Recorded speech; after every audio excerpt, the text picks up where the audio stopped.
Joining us now, former acting Secretary of Labor under President Obama, Seth Harris. He's also currently advising President-elect Biden's Labor Department transition team.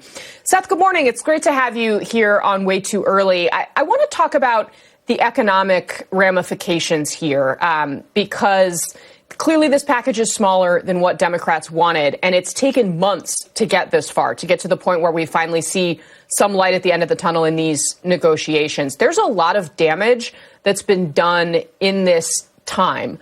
What do you think is the task that's going to face Joe Biden, even if they can get this COVID stuff out the door before the holidays? When Biden takes office, what's at stake?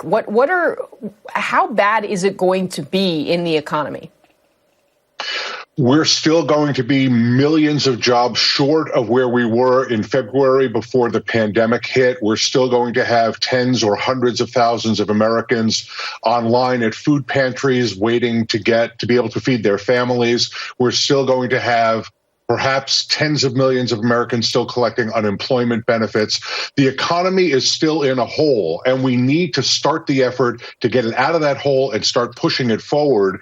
And let me say, this $908 billion bill is a start. In my view, it's not enough, but it's an important start to get us going in that process.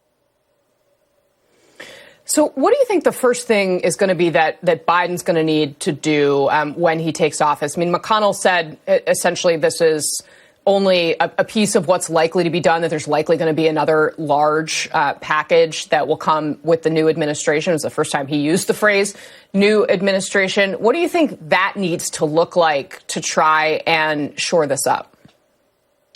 I think the Senate Majority Leader is right, and President-elect Biden has been talking about this extensively. This coronavirus relief package that's being discussed right now and that we hope will be passed during the lame duck is just the start. Again, we're going to be millions of jobs short. So we're going to need substantial investments in job creation throughout the economy.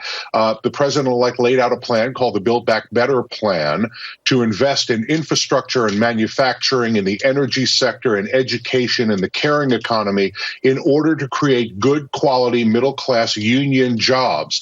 That's what we need in order to bring the American economy back, is to grow it from the middle out with good, solid middle-class jobs. That's going to be one of the early tasks of the Biden-Harris administration. But the first task is crushing the coronavirus pandemic. As long as this pandemic is out there and tens of thousands of Americans are getting sick every week and thousands are dying every week, we are not going to be able to overcome the economic challenges that we're facing. Yeah, no, very, very clearly that's the case. Quickly, what's the disconnect? The stock market is doing so incredibly well. Billionaires are making so much money. That's supposed to reflect the actual productivity in the economy, but we all know, looking around at our daily lives, that it doesn't. There is no connection between the stock market and the real economy anymore. The Federal Reserve has flooded Wall Street with money, so that's what they're doing. They're buying stocks with it, and it's growing. It's not a reflection of what's happening on Main Street in the least. Yeah. All right, Seth Harris, thank you so much for getting up early with us to offer some insights on this. We really appreciate it. And earlier